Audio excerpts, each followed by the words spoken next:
plays. He's the X factor. I think he's the missing piece for Arsenal winning the Premier League, in my opinion. The missing piece, as in, by signing him, they do win the Premier League? The pressure's on now not to win it if they don't win it. You know, he's gone out. I think he's bought amazingly. They needed a holding midfield player. They bought a top draw one. They needed a centre forward. They bought a centre forward. Now they bought someone who can break defences. You know, he could get in a lot of teams. I watched Arsenal a lot. When the pressure's on, they find it hard to break teams down. They rely on Odegaard. If Odegaard doesn't do it, and he didn't do it last season, they struggled. Saka got injured. You know, he's the other one they rely on. All of a sudden, you got him. He is different class. He's different class. So is he actually a more significant signing than striker, Gyökeres? In my opinion, I think so. I think, you know, because Havertz can play up front. If you know, when you've got Eze in the team... No, he can't. He's injured. But with Eze in the team, he makes things happen. He's the X factor. He ain't going to run around. The fans need to understand that. He's a bit like an Ozil sort of player. You know, they glide around. They're very talented. They're not going to track back 60 yards. You know, forget about that. Give him the ball. He will make things happen and he will break defences down. You know, I was shocked that Chelsea didn't go for him. You know, they rely on Cole Palmer too much, in my opinion. You need more than one X factor. And if you can get more than one match winner on the pitch, you know, you've got every chance of winning football matches. And I think he's an amazing signing for Arsenal. He's one of the players that I would pay to watch play football. Our chief correspondent, Carve Solokol, is with us as well as Dave and Mercer and myself. Carve, how is it that we've managed to mock up this image of Eze in an Arsenal shirt and not a Tottenham shirt? I know we're talking about the fact that Arsenal have hijacked this deal, but Arsenal actually done a lot of work on this throughout the summer. He's not a player that they suddenly got interested in yesterday. They first made contact with Steve Parish at Crystal Palace earlier this summer, just to let Crystal Palace know that they were interested in signing him, and also to let Crystal Palace know that they wanted to be kept updated about any developments regarding Eze's future. Now, what really changed this week is that Spurs obviously made their move. Spurs agreed a deal with Crystal Palace. They agreed a deal with the player as well. But then Kai Havertz was injured on Sunday. So that accelerated Arsenal's decision-making processes. They decided that they couldn't risk going into this season with having the kind of injury problems that they had last season. And that's why they made their move, their late move for Eze. And because Eze's a Arsenal fan, it was a simple decision for him to make. He wanted to play for Arsenal. It's been his dream to play for Arsenal.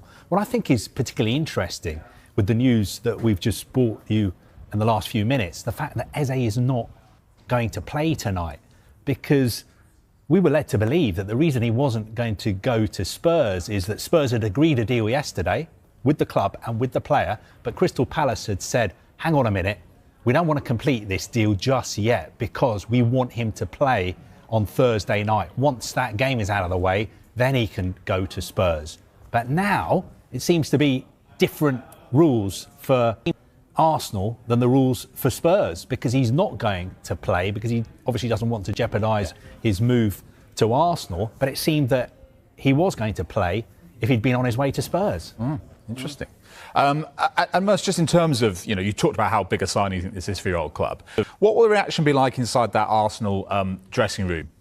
Is it thumbs up all round at the arrival of a quality player, or is there now a bit of insecurity there from players looking over their shoulder? Oh, No, they need to win the Premier League, these players. You know, the more top draw players they get in at the top end of the field, the better it'll be, 100%. He will lift it. You know, when you're playing for your Arsenals, your Chelseas, not so much Man United at the moment, but, you know, over the years it has been. You know, your Liverpools, your Man Cities, they kick off and 10 people go and sit behind the ball. 9 times out of 10 in the Premier League, you have to break them down. He breaks people. He glides past people. He doesn't even touch the ground sometimes. He just glides and he goes past people. He wins free kicks. He makes things happen. And this is no disrespect to Palace, where he was outstanding. He's playing with another even top quality player now. You know, gone up another level. Yeah, and I'm so excited. I don't really get excited for signings too often. I'm very excited for this, because I thought Liverpool, if they go and get Isak, you're thinking, it could be another year or second. They are right in it for me now, Can Arsenal. I just ask you a question? Might seem to be a stupid question, but do you have any sympathy for Tottenham? Yeah, majorly. I don't know. I'm going to sleep tonight. Honestly, I don't. I've been really. No, I've been really trying to pull myself together today. No, They did their best. No, yeah, they did nothing wrong. You know, I'm with you. Why weren't that deal done before Thursday? It's not. No disrespect to Palace, they should get through this tie. They don't really need him that badly. They're not playing one of the big boys in the Europa Conference. They get through this. It should have been done a lot quicker. I don't know if that's Tottenham messing about or Eze thinking, wait there a minute, can I wait a little bit longer? Because, you know, we're still early in the, you know, still nearly, 10 days to the transfer window shuts or so? You know, I think he might have. Yeah, I do feel sorry for Tottenham in a way, in that way. At least they went for the player and they tried to get him. And the worst thing is they've missed out to Arsenal. That's the worst thing about it. You know, if he'd have gone to a United or a City but to lose it to Arsenal, oh, yeah. I like the way they moved on quickly, like they couldn't mess with Arsenal. You know, that was a different matter. I think what I'm interested in really is that Arsenal have clearly learnt a little bit from last season as well. It was the injuries that really hampered their title charge last season, and everyone knew they needed a striker. Great, they've got the striker in, but it was those other injuries, Bukayo Saka's injury, and now they've got Noni Madueke. They've got another option with Eze. Does he need, do you think, like a flying fullback to come down the left-hand side to help him out so he can come into those inside channels? No, I think he just needs a good fullback to sit behind him. Let him get on with it. I think you need Eze one-on-one. Get everybody else away. Get everybody. You don't want fullbacks joining in with him and making it claustrophobic. You need it. Just give him the ball, back him up. A bit like Gary Neville and David Beckham back in the day. You know, David was a bit different. He needed a yard and he whipped the ball in as good as the best cross of a ball I've ever seen. This is the same. Just give him the ball and let him go 1v1. I think when you start overlapping, all of a sudden you start bringing another player into the equation and it starts tightening that space up. Give him the ball. Yeah, I couldn't.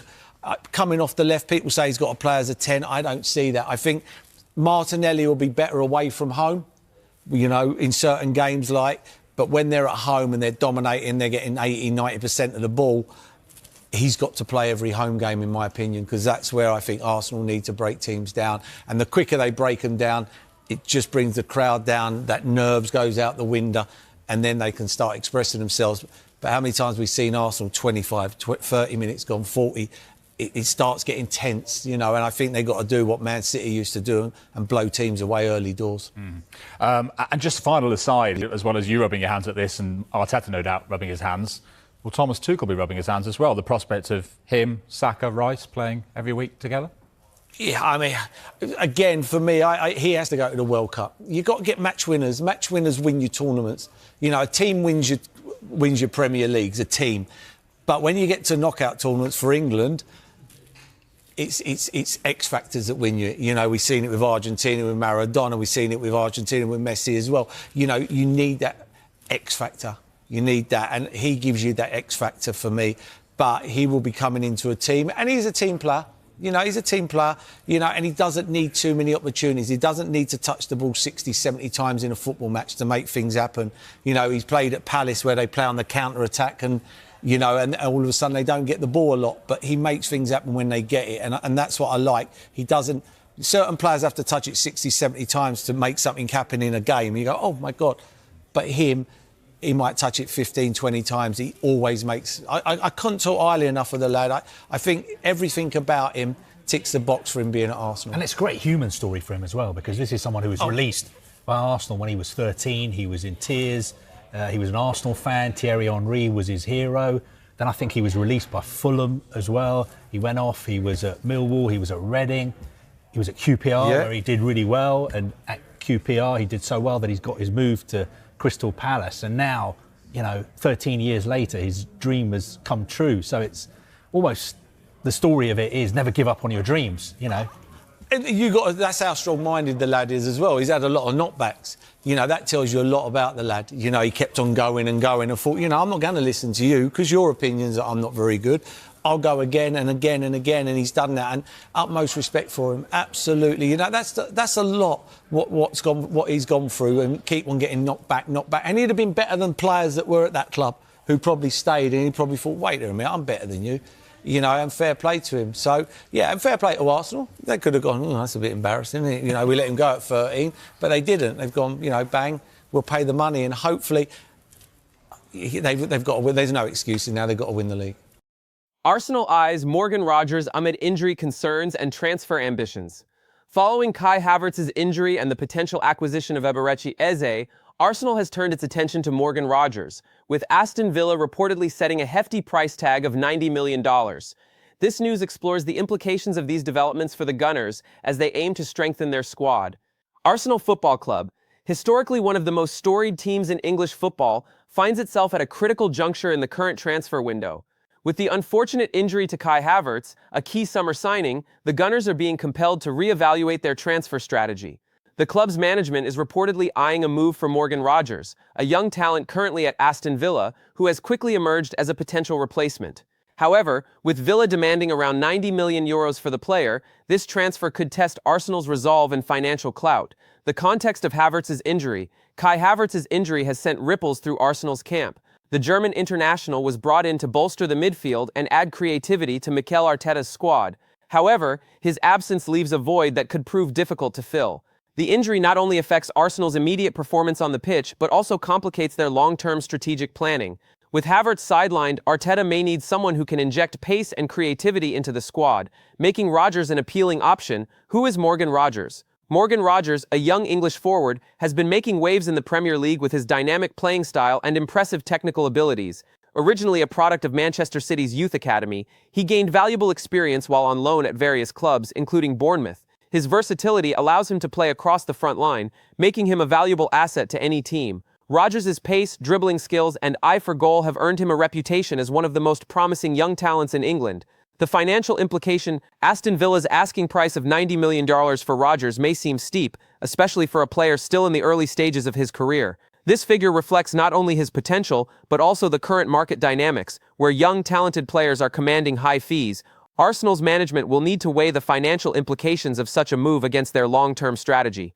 Given that they have already made significant investments in players like Havertz, the Gunners must consider whether committing to Rogers is a prudent financial decision. The competitive landscape. Arsenal is not the only club interested in Rogers. The young forward has attracted attention from several top clubs across Europe. This competitive landscape could complicate Arsenal's pursuit, as they may face bids from clubs willing to meet Villa's asking price. The allure of playing for a club with Champions League ambitions may also sway Rogers' decision. Arsenal must present a compelling case to secure his signature, emphasizing not only the financial package, but also the potential for development and playing time. Potential alternatives. While Rogers is certainly a target, Arsenal may also explore alternative options. The transfer market is filled with talents who could provide the creativity and dynamism that the team needs. Players like Eberechi Eze, who has been mentioned as a possible signing, could offer a more cost-effective solution. By diversifying their options, Arsenal can approach the transfer market more strategically, ensuring they secure players who fit their playing style and financial constraints. The impact on team dynamics. Bringing in a player like Morgan Rogers could have significant implications for the team's dynamics. His youthful energy and ability to play in multiple positions could provide Arsenal with the flexibility they need, especially during a congested fixture schedule. However, integrating a new player also poses challenges, particularly in terms of building chemistry with existing players. Arteta would need to ensure that any new signing can quickly adapt to the team's style of play and culture. As Arsenal navigates this challenging period brought about by Havertz's injury, the potential signing of Morgan Rogers could be a pivotal move for the club. While the €90 million price tag may seem daunting, the long-term benefits of acquiring a player with Rogers' potential could outweigh the immediate financial concerns. Arsenal must act decisively, balancing ambition with prudence as they seek to reinforce their squad and maintain their competitiveness in both domestic and European competitions. The coming weeks will be critical as the Gunners look to solidify their position as serious contenders for silverware in the current season.